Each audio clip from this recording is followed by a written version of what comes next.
পাবনা জেলার সবচেয়ে বড় ও আধুনিক মানের শহীদ মিনারের উদ্বোধন করা হয়েছে পাকশীতে। অনুষ্ঠানে বিএনপির কেন্দ্রীয় নেতা সাবেক এমপি বীর মুক্তিযোদ্ধা সিরাজুল ইসলাম সরদার বলেন, মাতৃভাষা বাংলার জন্য পৃথিবীর একমাত্র দেশ বাংলাদেশের মানুষ প্রাণ দেওয়ায় বাংলা ভাষা আজ আন্তর্জাতিক মাতৃভাষার স্বীকৃতি পেয়েছে।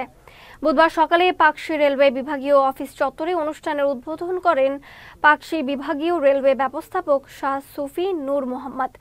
রেলওয়ের আর্থিক সহায়তা ও বিশিষ্ট ব্যবসায়ী রফিকুল ইসলাম লিটনের ব্যবস্থাপনায় আয়োজিত উদ্বোধনী অনুষ্ঠানে আরও উপস্থিত ছিলেন পাকশী বিভাগীয় রেলওয়ের লোক প্রকৌশলী আশিস কুমার মণ্ডল, পাকশী বিভাগীয় রেলওয়ে বাণিজ্যিক কর্মকর্তা গৌতম কুমার সহ অন্যান্যরা।